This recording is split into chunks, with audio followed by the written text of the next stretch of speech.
Good evening, morning. I lose track. One day blends into the next, which I'm okay with. I'm okay with having a lot of repetition in life at the moment. Actually, seriously okay, to be more serious for a moment, because it has been really, really good for my routine. I feel like I had a Twitter thread somewhat about this during the week. Maybe it was just the consistency. I think it was like looking at my exercise rings and stuff and going, oh, this is actually like better than it has ever been in my life. Probably. Yeah. Just trying to think back. I definitely have to think back like at least 20 years. So that has actually been good. But anyway, good morning or good evening or whatever it is.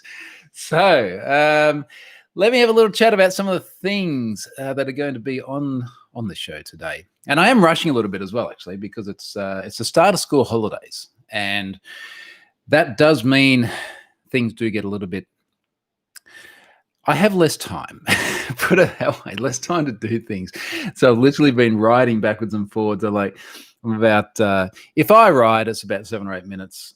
If I ride with my son, it's about 10 or 11 minutes. If I ride my daughter, it's about 15 minutes to the tennis court. So it's like I ride her down, leave her at tennis, ride back, because his tennis is after that. And then I ride him there, and then I take her back, which is what I've just done. And then I've got like a 45-minute window to do this video before I've got to ride him back. And then I've got to come back and drink whiskey. I'll get back to the whiskey in just a moment. Anyway, so agenda things, the usual things. Sponsor. Must not forget the sponsor, safepass.me, which I wouldn't forget, actually, because they do some really good stuff with making sure that you can quickly secure your AD passwords and reduce the risk of credential stuffing. Now, yes, I read that off the headline of my blog, but also I do know what these guys are doing, because they're using a whole bunch of Have I Been Pwned bits in their service, which is good. And I did meet some SafePass folks in person, IRL. Remember when we used to have IRL? Anyway, that was a while ago. In London at NDC. I think it must have been January last year. Was it January last year? Was it even longer? Maybe it was January the year before. That becomes a blur, trying to figure out when I was where. In fact, I was trying to embed a video clip today of me talking at an event, and I just had absolutely no idea where it was. The weirdest thing. Now, I do have an agenda. I have some things on my list, and I think maybe the first thing we'll do here, because I did just mention it, is the whiskey thing. So, and look at that. Multiple people from Norway. I seem to be getting good Norway following. I'm going to talk more about Norway in coming videos, but more of that another time.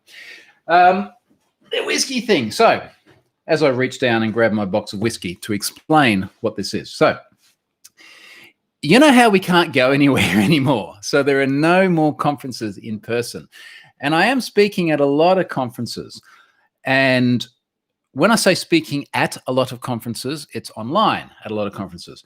And I have all of these discussions with conference organizers where they go, oh, when you come speak at a conference, we're all digital, we're all online now. We're going to make it different.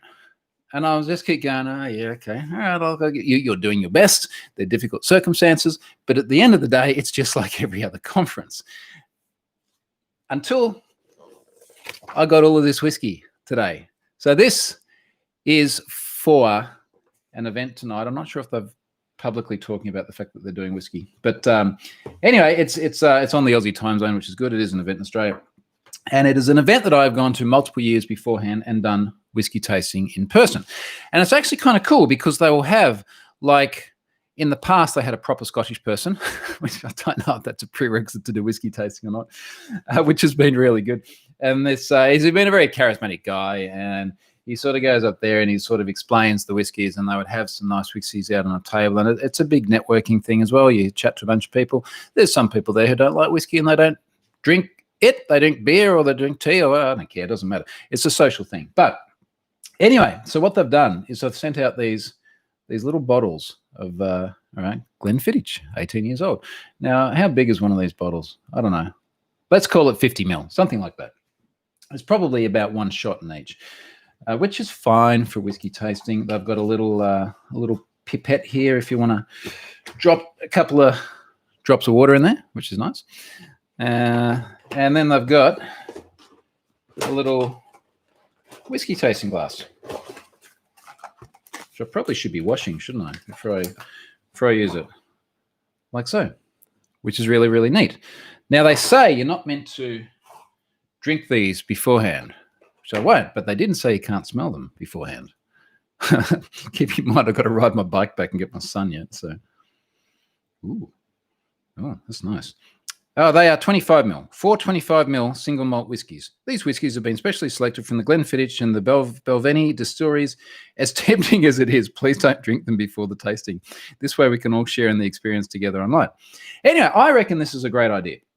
And I did note someone chimed in to my tweet, which I put out just before, and said they have seen similar things done with gin or wine or things like that. And it's look, this is not to sort of say everyone should just stay at home and drink, although it does pass the time. But it's more that things that we might have done in person before are now finding their ways into the remote world in which we all find ourselves. And I'm actually pretty stoked at that, because it is something which is like, all right, this will be pretty cool. So I'm really, really interested, actually. I don't know if I'll stick around for the whole thing or not, but I'm really interested to see how do they run this in a way where you still get engagement and you still get the social benefits that we used to have when we did these things as part of a conference.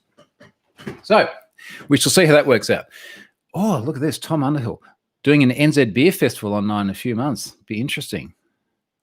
You know, if you want to give me an invite for that, I'd definitely be into that one. All right. So other things, a little IoT update, because IoT does seem to be taking up a lot of my life at the moment. I got 10 more. Here you go. Look, they're all here.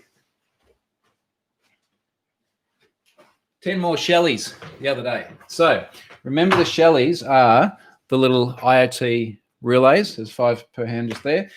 I have got the Sparky, electrician, coming to install a bunch of these on light switches on sometime next week. And I bought a whole bunch more of the little sensors, little Xiaomi motion sensors. So the intention is to start doing things like, and this is where I think there's good practical use cases, turning on the lights outside the house at sunset. One of the things I did is all of my Ubiquiti cameras do have an integration back into Home Assistant. So I'm getting events raised in Home Assistant when there's motion, because they're motion triggered. And I've just been really tweaking around with like the motion zones and sensitivity to try and get them to sense motion without having false positives. So, you know, like a butterfly goes past at night or something, I don't want that sort of setting the camera off. If I can get the right sort of settings there, then I can start turning on lights when there's motion, not because of a dedicated motion sensor, but because of an actual camera, which would be really cool.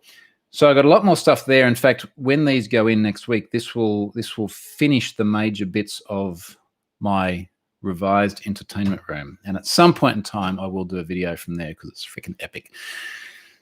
So there's that.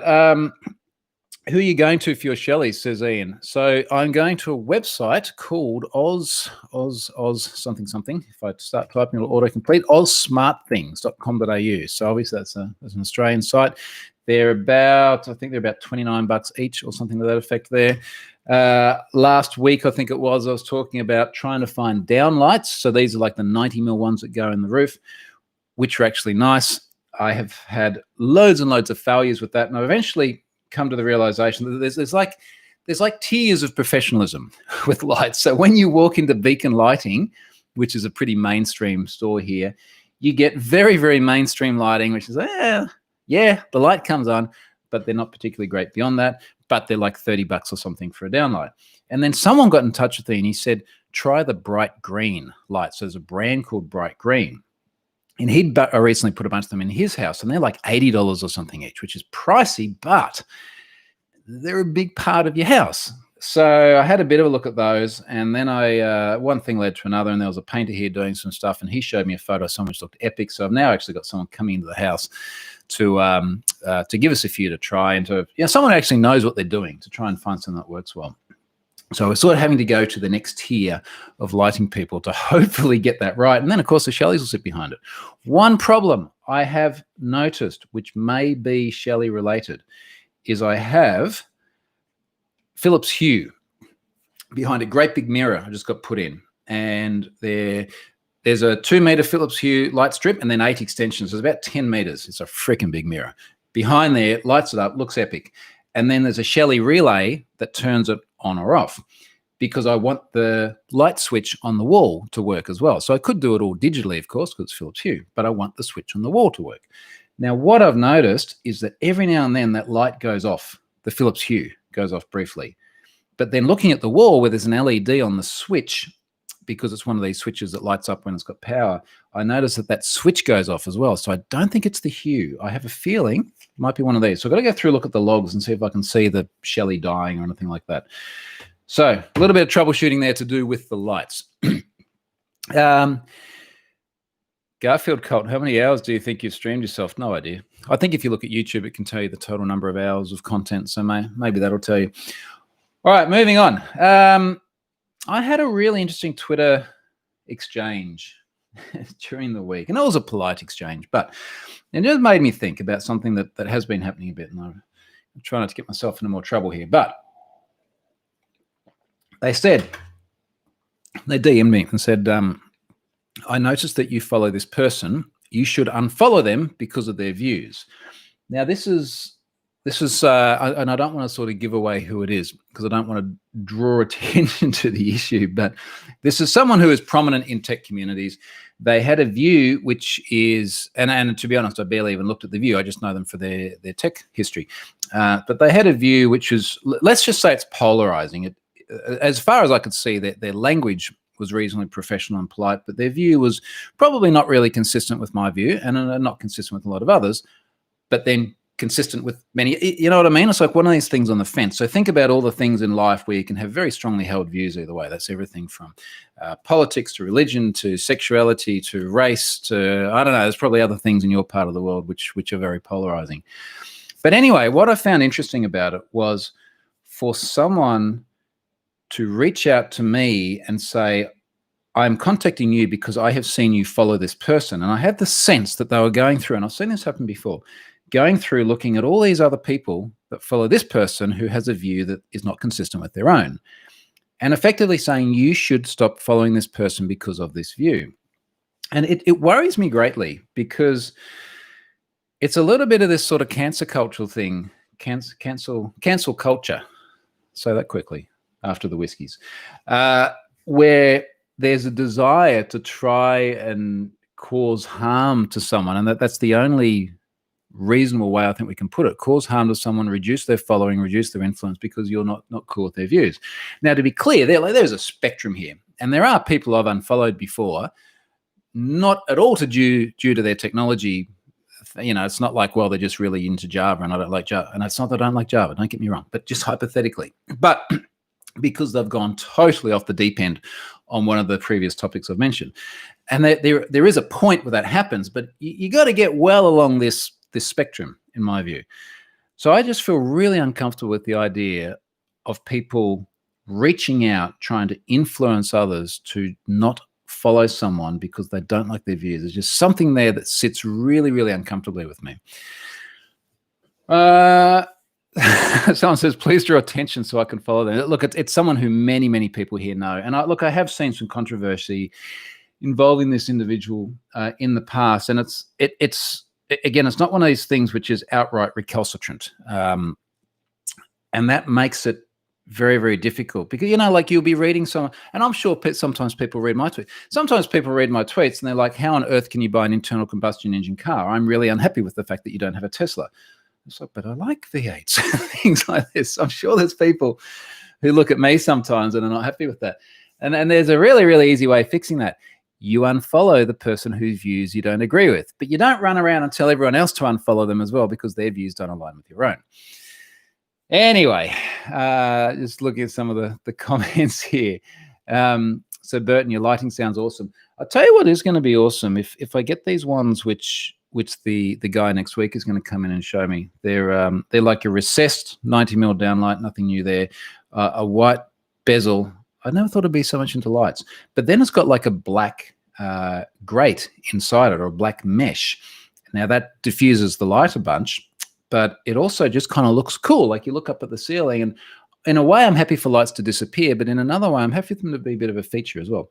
So we'll see. I'm not convinced, but we'll find out. Someone says, speaking of whiskey, you did that podcast a couple of months ago now. Did that ever get released? That's a good question. So basically what I do with podcasts is for most of them, I just go, yeah, sure, I'll do it. And then I don't do any preparation, and I turn up and I do it and I say, good luck. This was fun. And I never think about it again. And if it appears somewhere on social, I will like it or retweet it to give the podcast host some airtime. But there was one, I think it was called Whiskey Sec. And I had to drink whiskey at 8 a.m. under duress, of course. No, I had like one little taster, but yeah, we did do the podcast, and from memory, it touched quite a bit on stuff like mental health and stress, which I've spoken about before or written about before as well. It's still my pinned tweet, actually. So yeah, I hope that goes out because I think it's an important topic as well. Someone says cancel culture is very moo. Not sure what that is. Tom Underhill, without too many details, can you let us know your fave car in the garage? So, as many know, because I've tweeted it many times before as well. So I still have the R35 Nissan GTR, which I was driving both cars today at different times, which is modified and ridiculously loud, and kids want to stop and take photos the whole time, and it just gives me great pleasure to drive around in, but is not particularly comfortable. And frankly, is an old car now. Mine's a 2011, so that's now almost a decade old, which I think is actually the longest I've ever had a car for as well. But cars are not very good things to spend your money on, so keeping them a while tends to help a bit. And then the one I live with day in and day out is the E63S, which is only, when did I get that? About 2 years ago, and that's just, yeah, it's super comfortable. It looks epic because it's all like a total matte grey. It's an edition 1 from AMG, which some car people might find interesting. And I absolutely love that too. And the only thing I can think that I might be tempted to change that for is an AMG GT 4-door, which is still really an E63S, just but with all-wheel steering and a slopey body. So I can't justify that. All right, just keeping it on the car theme, Tom. Still a very cool car, though. Age is irrelevant. R34, E63. It's an R35 and an E63. Yeah, 34 would that'd be a long time earlier. Never got sold in Australia either. 34. They only come in as like grey imports, but it'd probably be appreciating in value now as well. Anyway, so moving on. I saw a really sad story today, actually. This one was kind of depressing. The first person to die as a result of ransomware. Now, this is on ZDNet. That's a Catalin Campanu piece here. First death reported following a ransomware attack on a German hospital. And I didn't even know about this story until I had a reporter call me up and want to talk about ransomware. And again, that's a little bit like the podcast, where I probably speak to reporters maybe 2 or 3 times a day, and it'll just come out of nowhere and we'll have a chat and then I'll just move on to the next thing and I'll forget all about it. But this was kind of interesting, and it was from the ABC, which is a very mainstream news outlet here. So this would be very consumer facing. And we're just having a good chat about ransomware. And what seems to have happened here is a hospital has been hit with ransomware. Not the first time a hospital has been hit with ransomware. And a patient was diverted to an alternate hospital. And as a result of that, I assume it was further away. They've tragically died in transit. And this is, per the headline, the first time there's been a death as a result of ransomware. And you can only think that, given how much of it there's been lately, that it's bloody lucky it's taken this long before it's happened. But tragic too. And I did see comments somewhere along the line where German authorities are saying, look, if they manage to track down who did it, that the charge might not be computer crimes, the charge might literally be murder because someone is dead. I'm not sure that murder would be right, given that there wasn't intent to kill someone. But is it manslaughter? I don't know. But the point is that like the severity of this stuff escalates massively when someone is physically harmed as a result of malicious software. So ransomware seems to be the thing that just keeps on going. Very tragic. Now, a blog post. I did do a blog post this week. Now, there's a blog post I wanted to do for a long time. And then I started the NordVPN relationship last month, and then it kind of made even more sense to do it. And effectively, the blog post is around, when does a VPN still make sense? And this is something that I've wanted to get straight in my own head for a long time. As many people know, and I've said many times, for me, writing a blog post is very much for me to get things for me to get my own thinking clear. Because what I find, and I reckon this is a great pro tip in life actually, is that when you have to explain something to other people, you're forced to think about it much more carefully and figure out precisely how to articulate this thing. So if I I found that this was something that I used to be able to do well back before I had my online public life that it is now, where in the corporate world, I could go and talk to people inside the company I worked for and explain technology in a way that made sense to them. And then as I started writing blog posts, it was like explain security in a way that makes sense to people. I hope to one day write my IoT journeys in a way that makes sense to people. But anyway, what I want to do with the VPN is actually sit down and write something about where is the value proposition. Now, I've been using VPNs, personal VPNs. I noticed today the first blog post I wrote on the VPN tag was about 6 years ago.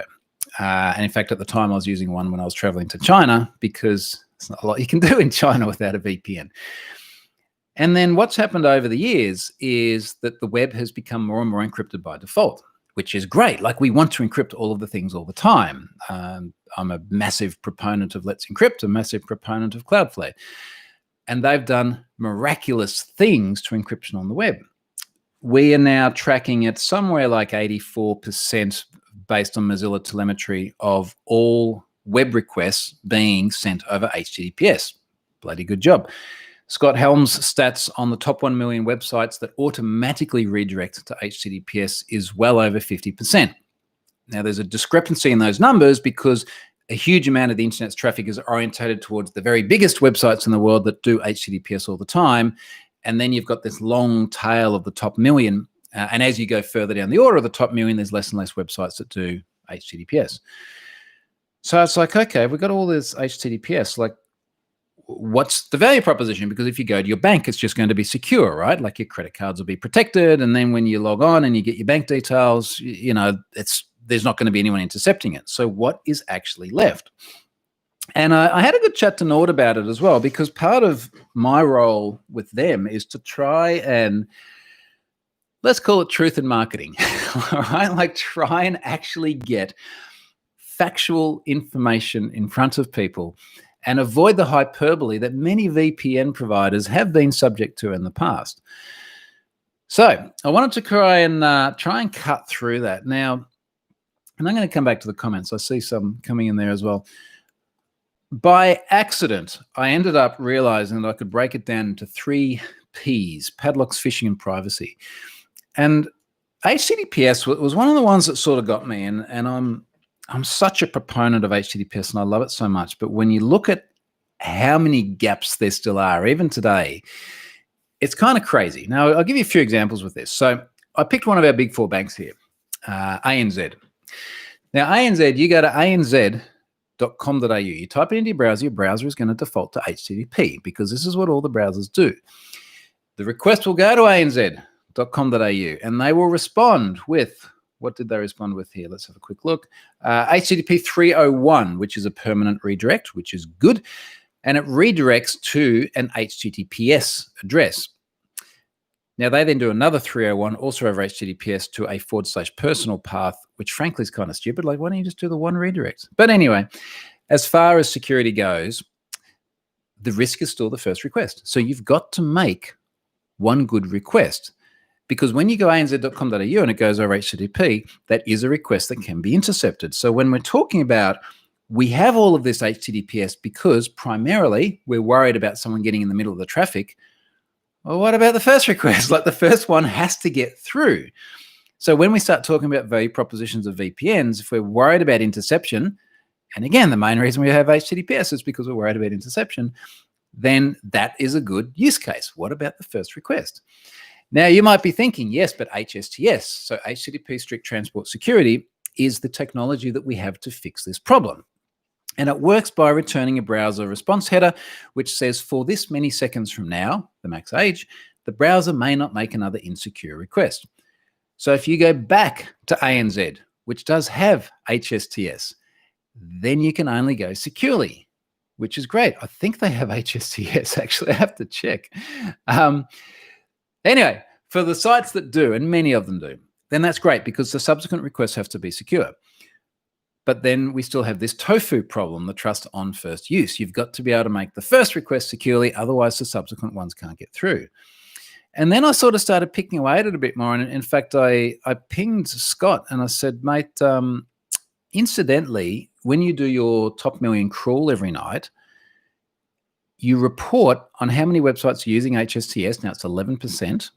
So that's only 11%. So even though we're saying, yeah, more than half of all websites automatically redirect, only 11% of all websites, top million websites, are doing HSTS.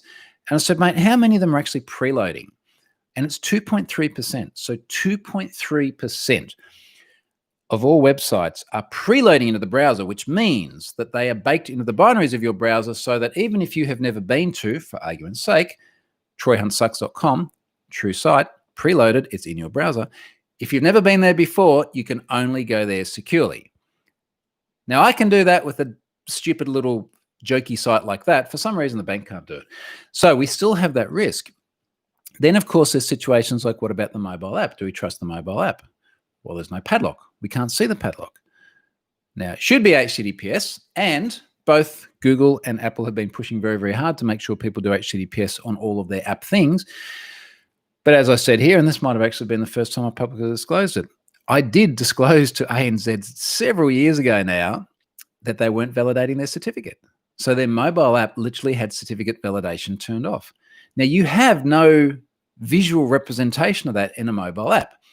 You do on the browser because you can't do it on the browser. You literally cannot write a website to disable certificate validation. So mobile apps can sort of slip through that stuff and you've got no idea what's going on behind them. And there's been some really weird things. So I actually linked to an example I'd written about before where we have a website, realestate.com.au here in Australia, which does exactly what it sounds like it does. And I remember doing a workshop in Melbourne where someone found that when you're on the Android version of their app and you try to log in, it posts the credentials to an HTTP address, and then the website comes back with a 301 to HTTPS, and Android follows the redirect and then posts them securely. On the iOS app, it just posted directly to HTTPS. Now, of course, they've fixed this long ago, but it just gives you an example of all the weird, screwy things that can happen behind the scenes. So one of the things I realized is that we do still have a lot of insecure traffic or insufficiently secure traffic. So I'd say not HSTS preloading is insufficiently secure. I embedded a tweet here.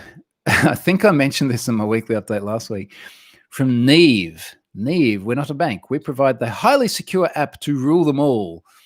And then in that tweet, I've got a WTF and a circle around the highly secure one, and then a circle around the browser saying not secure because they serve the whole freaking thing over HTTP. Incidentally, they've since added HTTPS. So maybe they listen. I don't know.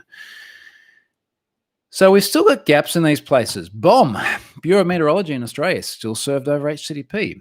You can't go and run, say, HTTPS everywhere because HTTPS everywhere will literally not work because they do not serve a certificate. They literally 301 you if you try, and 301, maybe they're 302. I didn't look at which redirect response code they use, but they will redirect any HTTPS request back to HTTP. And this is one of our largest websites in Australia. Now, incidentally, before I go on to the next bit, and then I'll check the comments as well, one of the things I ended up embedding in the comments is a reference to last month. There was a bunch of news about a quarter of all Tor exit nodes actually just SSL stripping traffic. Now, if you've not seen SSL strip before, pretty fundamentally simple concept. It works like this. So you're worried about someone sitting in the middle of the traffic. I don't think we're meant to call a man in the middle anymore because inclusiveness and it is a bit of a gender biased term. So I normally say an intermediary or someone who can intercept the traffic. So there's someone in there and they get a request over HTTP, for example, the one to the ANZ Bank. They get that request, they relay that request to the site responds with a 301 back to the person sitting there in the middle of the traffic. Now, SSL strip can say, well, I'm just going to communicate backwards and forwards with you over HTTPS, bank, and then client, I'm going to communicate backwards and forwards with you over HTTP, thus seeing all the traffic all the time. And a quarter of Tor exit nodes were doing this. So you could be going to a bank like ANZ, and because your browser wasn't forcing HTTPS, which is what the preload keyword does, assuming it is then preloaded into hstspreload.org. So this is still a big thing. Now, looking at some of the comments just here as well. Let me see. Is there anything in here that I need to cover?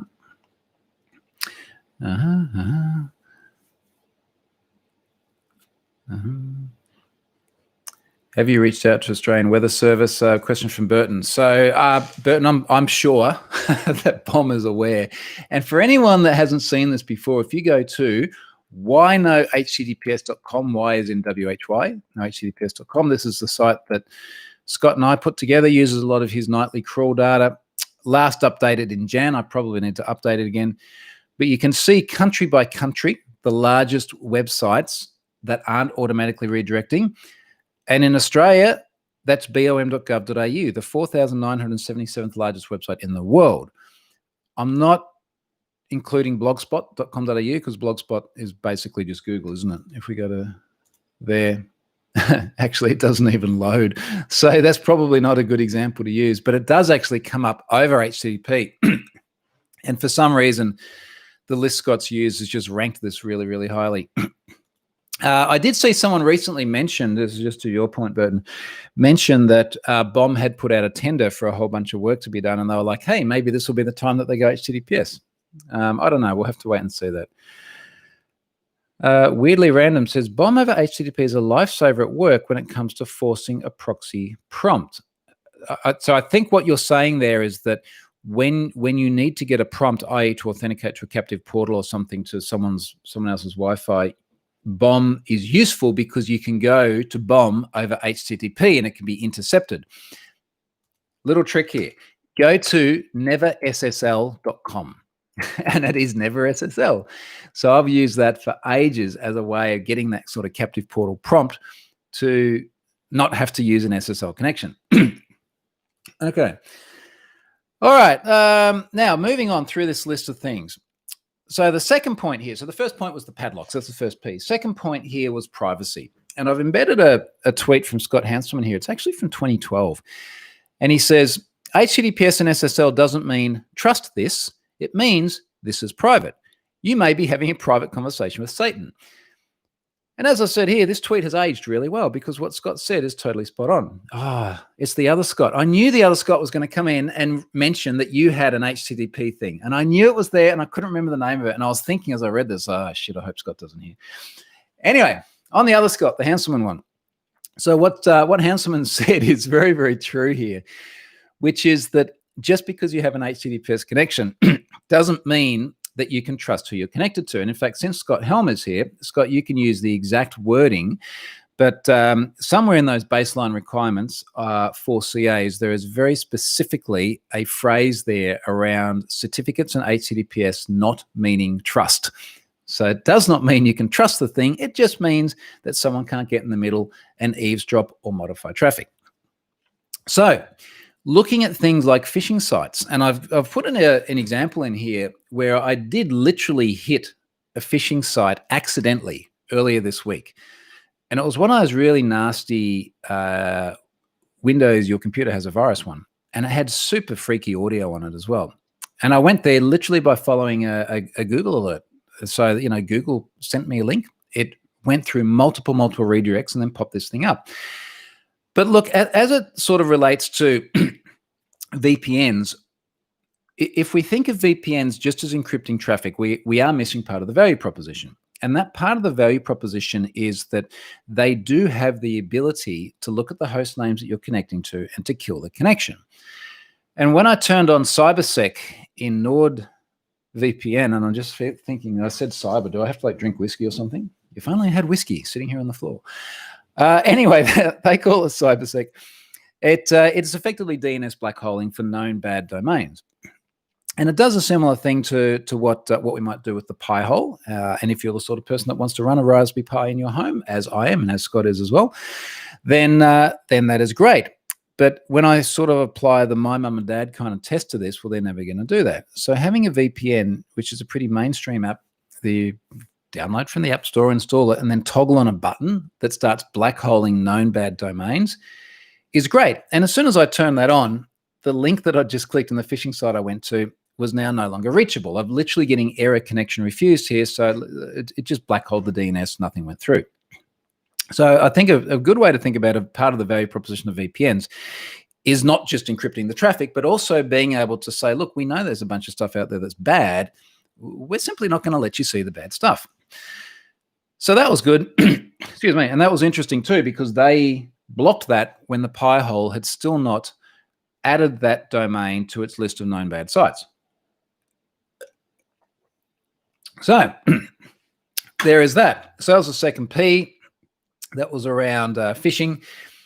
And the third P was the whole bit about privacy. And it is interesting to think about how much of your browsing habits are observable via, let's say, your ISP. Now, we're using ISP because that's just an easy win. I would have normally said airports, would have normally said hotels, not such a big problem right now. Hopefully will be a problem again some point in the future.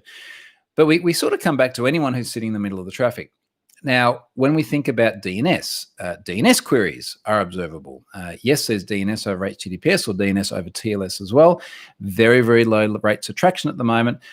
And we're also seeing pushback from the likes of things like this ISP collective in the UK, who don't really like the idea of that because it makes it harder for them to see who is going to where. We have got SNI, server name indication, which does leak the host name in HTTPS connections. So even though you're connecting securely, your ISP or someone else who gets in the middle of your connection might not be able to see the URL, which of course could have a query string, could have the path of the file that you're looking at. They can't see the headers, they can't see the body, either in the request or the response, but they can see who you're connecting to. Now, that might not matter if it's Facebook. It might matter a lot more if it's, let's say, a depression website or an Alcoholics Anonymous website. That is actually personal information, which people visiting those sites, I would assume, probably don't want to share. So the privacy bit is actually quite important. But there's sort of a bit of a counter argument here as well, which needs to be raised, which is, well, aren't you just now moving the visibility of that from your ISP to your VPN provider? And the answer is yes, you are. You're literally giving someone else responsibility. But to look at it in a bit more of a balanced way, you're taking visibility away from, let's say, everything upstream of my PC until whatever exit node is there from the VPN. So that is everything from my router through to any of the local networking equipment here. So we go back through, we've got fiber to the node here. So there are nodes that can view this. There are upstream telcos that can view this. And then we go back to whatever tier one backbone the exit node is sitting on. Everything in there is observable, as opposed to there is one provider, and let's say in my case, it's going to be Nord.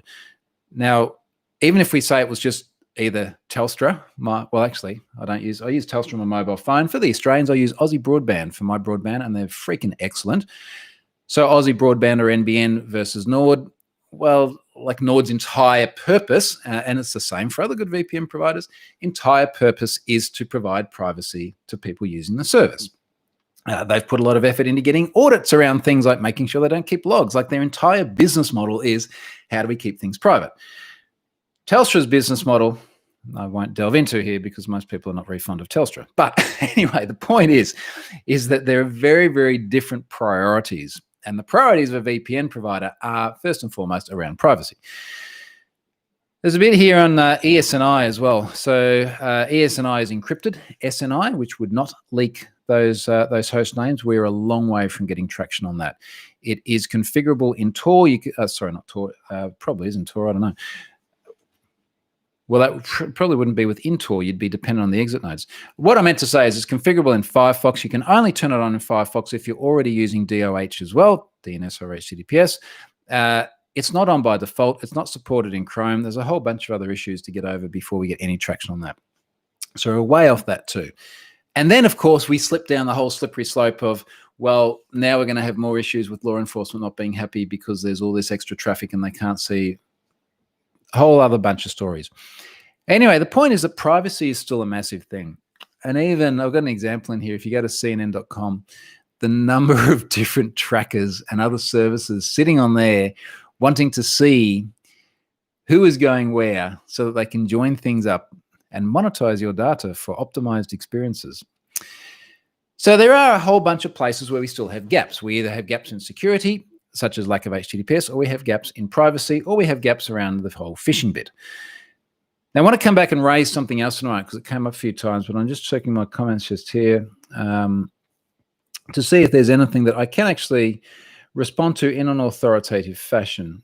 Right. There's actually, what's this one? My parents' DNS is VPN to my network. Occasionally, when I feel like talking to them, I replace Facebook with Pornhub. Let us just marvel in the glory of this just for a moment. My parents' DNS is VPN to my network. Occasionally, when I feel like talking to them, I replace Facebook with Pornhub. They call immediately, and we have a lovely chat. Now, okay, the funny bit of that aside for a moment, it does make me wonder. Because if their browser was trying to make an HTTPS connection to Facebook, you shouldn't be able to just redirect DNS to any other website, Pornhub or other, because that would be rather problematic. Like this, one of the things that we do have HTTPS for is assurance of who it is that you're actually talking. Let me rephrase that, because we don't want to go down the whole EV thing. One of the things we have HTTPS for is to ensure that we are talking to the domain that we intend to. We want authenticity. So that would be surprising. I wonder how you're actually doing that. Drop a okay. So he says I'm too smart. I've figured it out. It doesn't work. Huh.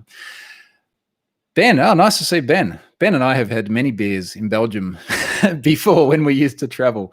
What's cracking? Drinking anything? You've come in late. I'm literally drinking water because I've got to go and ride my bike in about 5 minutes to pick up my son from tennis. So maybe it later. So last thing I want to touch on with the VPN bit. A few people pointed me to Tom Scott's video about honest VPNs. Now, I had seen this video before. I think it went out about last year. I saw it getting a lot of traction then. And a couple of people, one person embedded it here in the comments, which is fine. And a couple of people pointed me to it on Twitter as well. Now, Tom's videos are really good, and I love the way he explains things, but I feel he's really missed the mark on a few points. And I think that let's start with the bit that we can agree on quite easily. The bit we can agree on, and this was a recurring theme, and inevitably it's what prompted this, is that VPN companies have gotten a little bit too excited when they've been promoting their VPN things. And I do use that term collectively. Nord has been one of them. I've said this before. Others have been as well. And they need to do a better job of being accurate about the threats that VPNs actually protect people from. The reason I'm playing this role with Nord is because I really want to see that happen. I like the technology. They do great stuff. It doesn't need to be exaggerated. So I do agree with Tom on that. But there are a bunch of things here that really do miss the point. So he said here, basically saying every website with a padlock sends data encrypted. Well, he's right once you get to the padlock, but we have this problem, the tofu problem I mentioned before, trust on first use, initial request being insecure. We have the problem of not having HSTS with preload everywhere and trusting browsers to make an insecure connection first so that they can then do what Tom talks about. So we can't downplay the significance of that first request. Because as I said earlier on, we can't on the one hand say, oh, we're really worried about someone getting in the middle of the traffic. We should have HTTPS. But they won't get in the middle of the first request. The first request will be fine. We're only worried about the ones later on, which is what you're doing if you don't have HSTS and preload. So that's really important here. He has used some information which is just blatantly incorrect. So there's a bunch of screen grabs in here. And you know what? Just for those that are interested in seeing this, I'll actually click this on the YouTube link. I'll get this. I'll embed it. I'll remove. Okay, Tom, not now, mate. I'm going to embed his video down the bottom here because it is good and he has a great way of explaining things as well. So there's a point here. He's got a bunch of screen grabs sort of saying, look, this is what basically if you try to go to a website that doesn't have a certificate, it will look like this. And what he's showing is a whole bunch of wrong hosts. In fact, he's gone to Bad SSL. Bad SSL is great, actually. It's got all these different examples of what it looks like when something to do with your HTTPS is screwed up. But yeah, the images don't align with the narrative, which kind of worried me a little bit. I do wonder how much he actually understood that part of it. A few other things here. What else is it? Really overlooks the SSL strip bit, which is sort of missing. And there's actually a response from me 9 hours ago in the comments pointing all these things out. He has picked up an Advertising Standards Authority ruling from the UK where they said that part of Nord's advertising was off the mark and they had to pull the ad, which actually seems quite fair based on the way it was represented. But I also said, yeah, interestingly enough, ASO has also pulled a Barclays ad before as well. So Barclays had an ad saying, just look for the padlock on the browser. If you see the padlock, you know the site is safe. And that ad got pulled because, of course, you have a lot of sites that aren't safe, that are using HTTPS. So that was kind of fun. And yeah, look, I mean, it wasn't, if you sort of take out we're really worried about the marketing being a little bit over the top bit and you distill it down, there are a few things that are factually correct, but also factually incorrect rather. Also just kind of missing the mark again on where those gaps remain, and also missing the mark on the privacy side. So I think he hasn't sort of given enough credit to the fact that for many people, privacy is enormously important. And as I said here, privacy isn't just about not wanting people to know. It could be anything from, in fact, in the video, Tom used an example, like what if you're at a sort of a really traditional kind of school, let's say it's a very traditional religious schools, and you have different religious beliefs, or you're questioning your sexuality or things like that, and those habits could get you into trouble. Well, you know, they're true, but it goes a lot further than that as well. As I mentioned, health conditions, drug conditions, alcohol conditions. Maybe you're just looking for another job. You know, maybe it is something else that you don't necessarily want to share. And I think we sort of need to invert the discussion to be, rather than saying, what are the things that I might not want to share with someone else, to saying, well, what are the things that I actually would want to share? And interestingly, if I sit here and I think of it in that way, how much of my browsing history in terms of the sites I go to, when I go to them, and then how much traffic I take from them, do I actually want to share? Well, I don't really want to share any of it. There is a spectrum in terms of how sensitive it is to me, but I don't willingly want to share anything more than what I actually have to. Anyway, have a look at some of the comments there. There are some other good comments in there, which I think are very, very interesting. In fact, some of these I probably need to go back and reply to. I have been a bit busy today. But see what you think. So that, look, there are still good places where VPNs have very, very useful purposes. I do think we need to be clear about where they do good and where sometimes it is a little bit hyperbolic. And there's my 15-minute warning before the tennis finishes. Looking at other comments in here. Tom, I'm curious, do you have an on-air light outside your office? Haven't seen the kids. I'll show you what I have, and it's not on at the moment, obviously. And the main time I use this is for when I have cleaners around. Watch this. Right? And then I just put it outside because I've had multiple occasions where I'm recording something that's meant to be a lot more professional even than this, and then someone comes in through the door. So there's that. All right, folks, thank you very much for that. I do have to dash and go and do the other end of the tennis thing, and then I can come home and I can have some of that whiskey. So thank you very much for watching, and I'll do this early. I won't do it early. I'm going deep sea fishing next Friday with the kids, and I will not be back early. So next week's going to be probably late as well. Anyway, I'll announce that in advance. Thank you for watching. See ya.